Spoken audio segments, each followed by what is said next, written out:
మిత్రులారా, ఇది ఎవరు రాశారో కానీ చాలా బాగుంది. పచ్చి నిజాలు, golden facts and naked truths.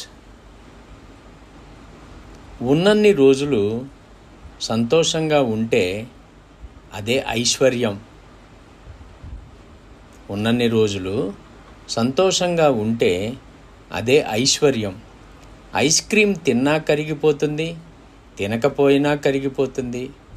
జీవితం కూడా అంతే. ఎంజాయ్ చేసినా కరిగిపోతుంది, చేయకపోయినా కరిగిపోతుంది. తర్వాత నరకం, స్వర్గం అంటారా? ఉన్నాయో లేవో కూడా ఎవడికీ తెలీదు. నువ్వు మళ్ళీ పుడతావో లేదో కూడా తెలీదు. మందు తాగినోడు ఎదవా కాదు, తాగలేనోడు మహానుభావుడు కాదు. పోనీ తాగలేనోడు 100 ఏళ్ళు బ్రతుకుతాడా అంటే ఆ గ్యారంటీ కూడా లేదు. ఎవడి పాయింట్ ఆఫ్ వ్యూ వాడిది, ఎవడి జీవితం వాడిది. ఫైనల్గా చెప్పేది ఏంటంటే, టైం టు టైం తినండి, పడుకోండి,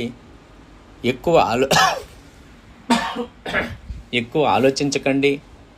మీ ఆరోగ్యాలు జాగ్రత్త. ఎక్కడ పోతుందో అని లాకర్లలో భయంతో దాచుకునే సంపద ఐశ్వర్యమా? లేక ఎప్పుడూ మనతోనే ఉంటుంది అనే ధైర్యం ఐశ్వర్యమా? ఐశ్వర్యం అంటే నోట్ల కట్టలు, లాకర్సులో లేని తులాల బంగారాలు కాదు. ఇంటి గడపలలో ఆడపిల్ల గజ్జల చప్పుడు ఐశ్వర్యం.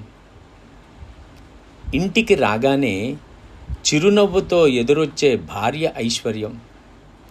ఎంత ఎదిగినా నాన్న తిట్టే తిట్లు ఐశ్వర్యం. అమ్మ చేతి భోజనం ఐశ్వర్యం. భార్య చూసే ఓరచూపు ఐశ్వర్యం. పచ్చటి చెట్లు, పంట పొలాలు ఐశ్వర్యం. వెచ్చటి సూర్యుడు ఐశ్వర్యం.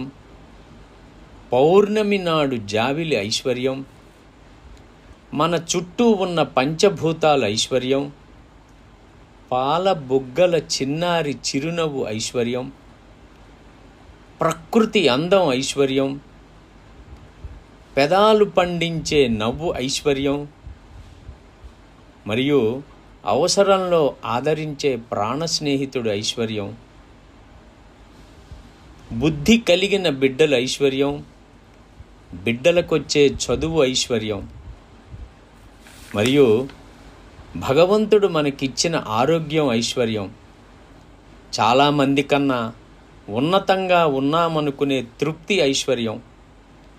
పరులకు సాయం చేసే మనసుంది చూసారా, అదే మనకి ఎక్కువ ఐశ్వర్యం. ఐశ్వర్యం అంటే చేతులు లెక్కేట్లే కాసులు కాదు, కళ్ళు చూపెట్టే ప్రపంచం ఐశ్వర్యం. మనసు పొందే సంతోషం ఐశ్వర్యం. సర్వే జనా సుఖినో భవంతు, సమస్త సన్మంగళాని భవంతు. ధన్యవాదాలు.